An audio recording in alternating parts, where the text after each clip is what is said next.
orang-orang yang COVID ini biasanya mengeluhkan apa sih? Memang sesakit itu kah, Dok? Sampai mereka harus sampai di IGD gitu atau biasa aja? Gejalanya luas, dari yang tidak bergejala, ringan sampai yang berat. Itu kadar oksigennya kalau kita cek kurang daripada normal. Tapi orangnya ditanya, sesak Pak? Enggak.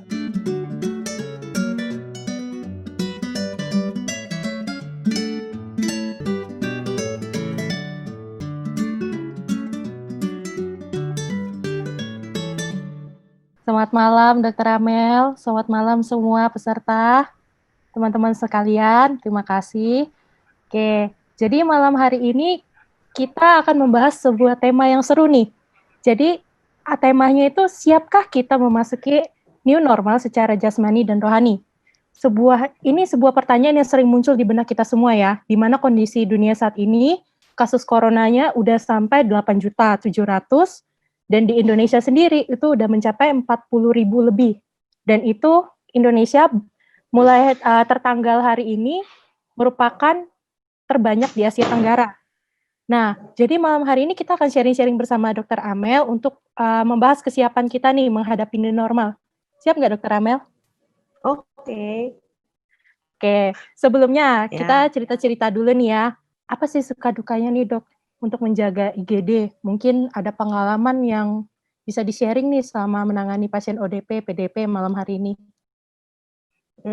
Suka dukanya selama menjaga IGD biasanya namanya unit gawat darurat. Biasanya banyak pasien yang emergensi. Terutama di masa pandemi COVID ini, ODP dan PDP itu banyak yang datang dengan gejala yang tidak khas. Jadi gini, kalau misalnya di masyarakat untuk COVID sendiri yang banyak kita tahu itu kan gejalanya kayak seperti demam, batuk, pilek, sesak, terus habis gitu sesak napas atau sampai tensinya turun. Nah, beberapa pasien COVID itu punya gejala yang nggak khas. Misalnya, ada yang gejalanya sakit mata, mata merah. Ada yang gejalanya diare. Ada yang gejalanya sakit mah. Ternyata waktu kita cek lebih lanjut, kok pasiennya datang kadar oksigennya turun. Itu kan nggak normal ya.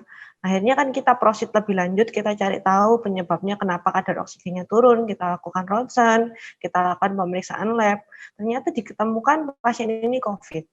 Nah, suka dukanya ya beberapa ada yang denial, beberapa ada yang bilang, "Nggak mungkin lah dok, ini kan cuma sakitnya bukan sakit kayak gitu, nggak demam, nggak batuk, nggak pilek," kayak gitu. Beberapa ada yang kayak, ya merasa itu stigma, jadi ya udah paru-parunya COVID tapi nggak usah lah, ini nggak usah diperpanjang, saya bawa pulang aja, lebih baik kita bawa di rumah biar nggak usah ketahuan tetangga kayak gitu. Nanti kalau nggak malu didatangi sama petugas Dinkes, malu didatangi petugas puskesmas kayak gitu. Padahal itu hitungannya kan sebenarnya itu tanggung jawab sosial ya secara bersama. Kalau misalnya pasiennya dirawat, pasiennya diisolasi, terutama diisolasi di tempat-tempat yang mungkin sudah disediakan pemerintah dengan istilahnya petugas yang dengan APD memadai, kita harapkan kan nggak menular lebih jauh. Cuman banyak yang nggak usah diisolasi, biar di rumah aja, nggak apa-apa. Kalaupun terinfeksi nggak apa-apa, maksudnya nggak masalah. Yang penting jangan ketahuan tetangga, jangan ketahuan sekitar kayak gitu. Wah, ada seperti itu ya. Terus kan ini konon katanya warga Indonesia nih bebal sekali nih, bener nggak sih? Banyak yang bilang, sampai ada yang bilang COVID ini konspirasi gitu. Benar sekali sih kalau misalnya saya bilang. Memang ada, jadi gini, tidak semua orang bebal, cuman ada yang orang-orang yang bebal yang tidak peduli, dan bahkan kayak neglect bahwa COVID ini ada. Jadi mereka mengajukan kebiasaan untuk hidup bersih sehat. Misalnya kayak pakai masker atau pakai maskernya nggak proper, cuman buat syarat supaya bisa lewat di jalan. Terus habis itu disuruh social distancing, nggak apa-apa lah kan kumpul-kumpul orang nggak ini, kadang bilangnya apa. Terus habis itu cuci tangan, nggak apa-apa orang ini masih muda kok, nggak mungkin kena COVID. Banyak yang bilang kayak gitu. Jadi kalau dia mau masyarakat Indonesia kaum yang bebal, mungkin ya nggak cuma masyarakat di Indonesia sih, juga banyak masyarakat di dunia yang menurut saya juga neglect terhadap hal itu. Cuman kan ya itu di masa seperti ini kan kita mesti aware secara bersama-sama supaya istilahnya kita bisa mengurangi atau memotong rantai penularan si COVID ini, kayak gitu. Jadi ini kan kebanyakan yang neglect nih ya, berarti kan seakan-akan mereka, wah aku nggak bakal kena COVID nih, padahal mereka sebenarnya gimana ya, tahu nggak sih sebenarnya orang-orang yang COVID ini biasanya mengeluhkan apa sih? Memang sesakit itu kah dok? Sampai mereka harus sampai di IGD gitu atau biasa aja? Terus pernah dengar nih sampai ada istilah namanya happy hypoxia gitu. Itu gimana sih dokter? Bisa dijelasin mungkin? Jadi gini, COVID ini range gejalanya luas. Dari yang tidak bergejala, ringan, sampai yang berat. Tidak bergejala itu dalam arti orang ini sudah menderita COVID, tapi tidak ada gejala sama sekali. Tidak ada demam, tidak ada batuk, pilek, sesak. Gejala-gejala yang lain nggak ada. Cuman mungkin waktu suatu kali dilakukan tes rapid atau dilakukan tes swab secara istilahnya pengen tahu aja, ternyata hasilnya positif. Itu nggak ada yang bergejala. Gejala ringan biasanya gejalanya batuk, pilek, sesak pun sesak ringan kayak gitu. Demam-demam ringan atau yang mual tapi masih bisa dikasih obat, masih bisa berangsur membaik. Gejalanya memberat ya seperti yang kita tahu itu bisa sampai sesak napas berat. Nah, jadi kalau yang dialami pasien COVID range-nya dari situ ya. Tapi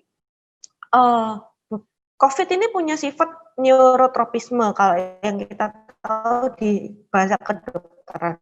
Dalam arti neurotropisme ini orangnya akan mengalami sesak tapi tidak bisa dirasakan. Jadi semacam mati rasa terhadap sesak napas.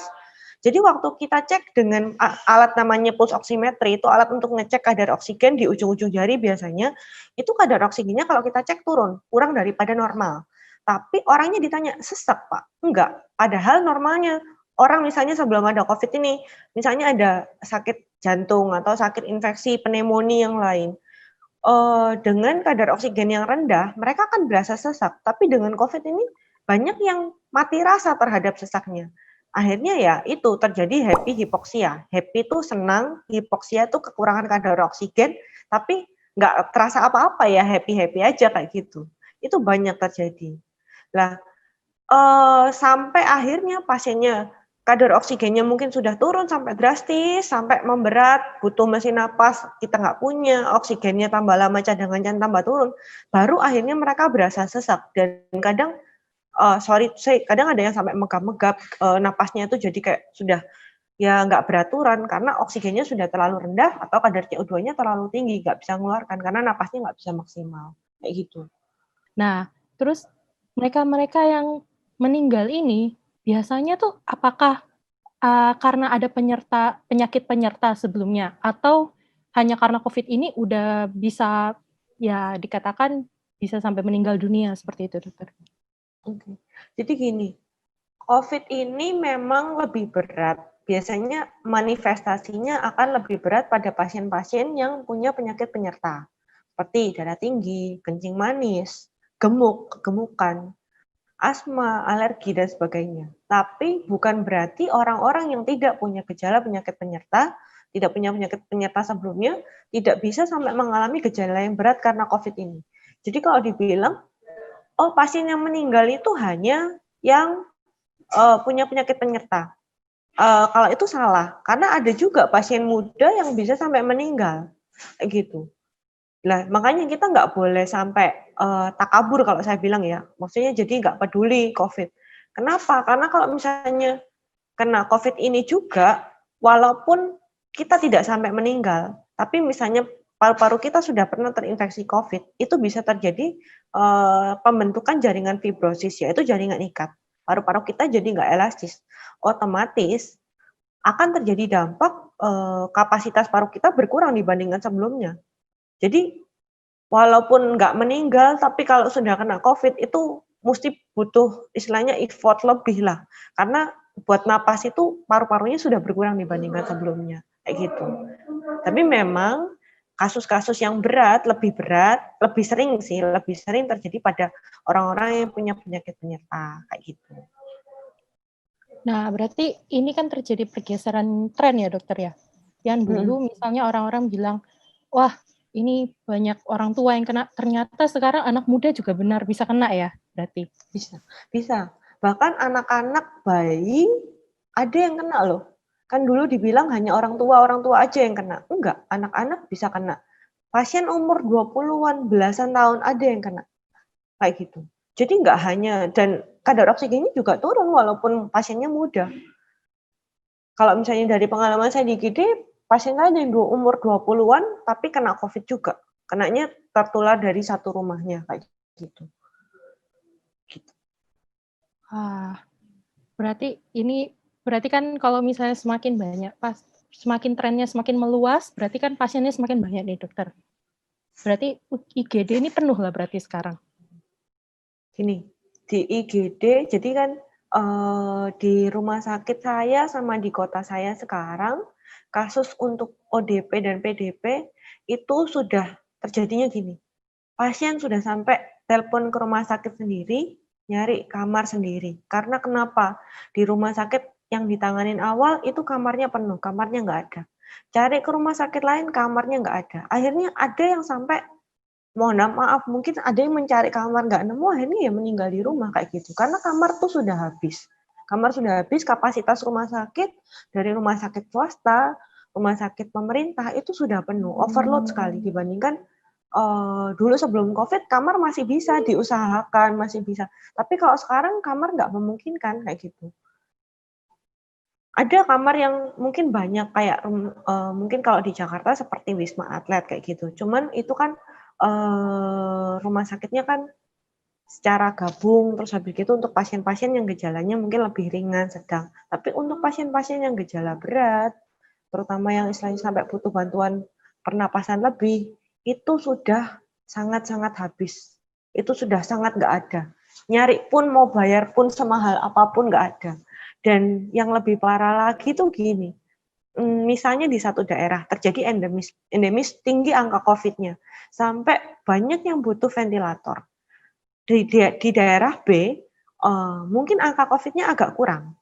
Nah, tapi pertanyaannya, kalau dulu kan mungkin masih bisa pastinya ditransfer dari sini, dari daerah A ke daerah B, buat dapat bantuan lebih di daerah B, karena daerah A ini udah hilang, udah habis sumber dayanya.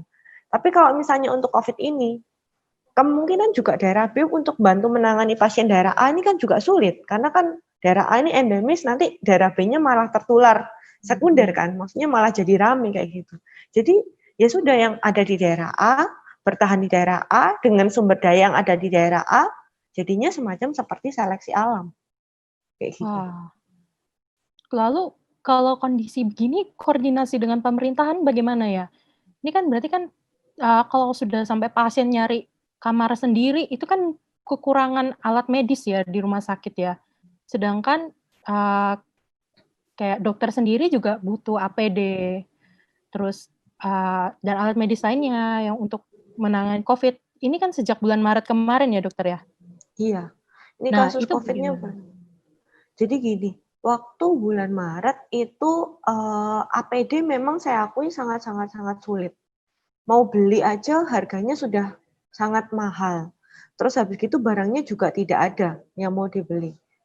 Jadi waktu itu memang sangat kekurangan si APD di rumah sakit pemerintah, rumah sakit rujukan maupun rumah sakit non rujukan COVID. Semua kedatangan PDP, dan banyak waktu awal mungkin ada yang nggak tahu ini PDP, atau ya masih dianggap, oh yang dapat pasien PDP hanya rumah sakit rujukan aja, padahal sebenarnya enggak. Begitu itu merebaknya secara serentak bersama-sama, rumah sakit rujukan maupun non rujukan, puskesmas, fasilitas kesehatan yang ada, klinik-klinik itu juga dapat. Itu sangat kekurangan kok kalau misalnya yang saya tahu dari kondisi di lapangan. Kayak gitu. Kalau koordinasi dengan pemerintah, ya sampai sekarang ya kita usaha kalau misalnya ada pasien-pasien yang butuh bantuan lebih, misalnya seperti ventilator. Kita tanya sama gugus tugas cabang mana kayak gitu ya, gugus tugas cabang kota kita, oh ada pasien butuh ini, di rumah sakit saya nggak ada nggak?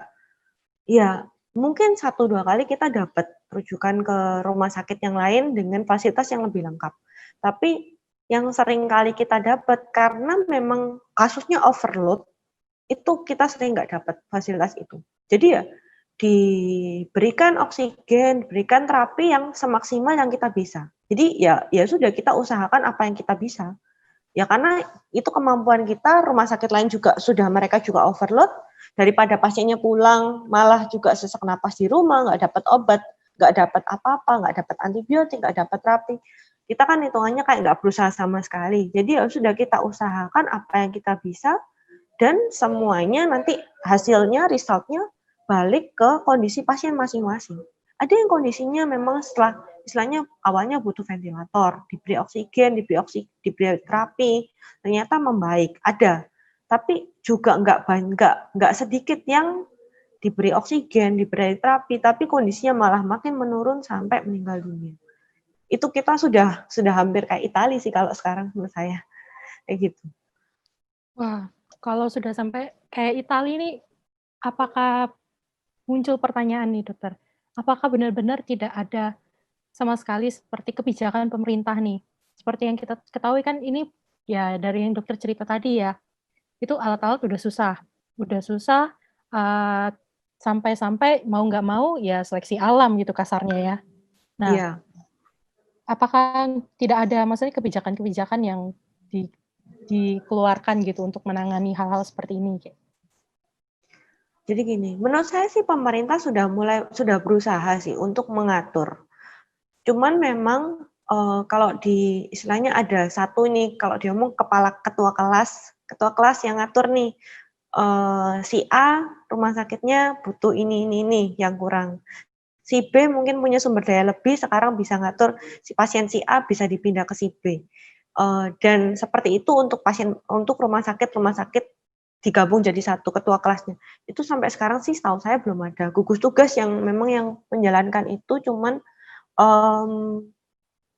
kondisi di luar rumah sakit saya, kalau misalnya setahu saya juga overload, ya udah yang ada yang mereka bantu, tapi kalau misalnya nggak ada ya sudah ya diterima dengan apa adanya kayak gitu. Karena pemerintah berusaha, tapi menurut saya banyak masyarakat yang nggak peduli. Jadi kayak nggak apa-apa lah, nggak mungkin lah kena COVID kayak gitu, nggak mungkin aman kayak gitu. Jadinya malah makin ngerantak, yang kena malah makin banyak, korban yang jatuh berdatangan makin banyak, tapi orang-orang makin nggak peduli karena ya mungkin ada konflik kepentingan satu sama yang lain sih, misalnya harus kerja dan sebagainya. Cuman yang saya sesalkan banyak masyarakat yang mungkin bisa membantu untuk mengurangi penularan COVID ini. Misalnya pakai masker, misalnya jangan berkerumun kalau memang nggak perlu. Nongkrong-nongkrong sekarang siapa sih yang nggak mau stres kan, semua lockdown 3 bulan. Semua ya pingin buat jalan-jalan, nongkrong kayak gitu. Tapi kan no is not the time kayak gitu. Nanti mungkin kalau COVID udah agak reda, boleh kumpul-kumpul lagi, boleh aktivitas bareng-bareng lagi. Tapi kalau sekarang menurut saya enggak. Cuman banyak yang nggak peduli. Akhirnya pasiennya jadi tambah banyak, kasusnya overload. Ya udah Pak, ya apa adanya. Kan janji dokter kan kalau tidak bisa mengobati, kita minimal meringankan penderitaan. Jadi sekarang kalau misalnya di kasus bencana seperti ini, kita nggak bisa mengobati, minimal kita meringankan penderitaan selama fasilitasnya masih ada. Tapi kalau fasilitasnya juga habis, wah itu yang kayaknya udah ini sudah habis sih sebenarnya. Jadi ya sudah itu ya sudah terima apa yang ada kayak gitu. Kalau saya boleh bilang second wave pasti akan datang. Tapi sebenarnya first wave kita ini masih naik terus. Setelah di tracing rumah sakit sebelumnya itu dia sudah dinyatakan PDP, tapi dia nggak jujur.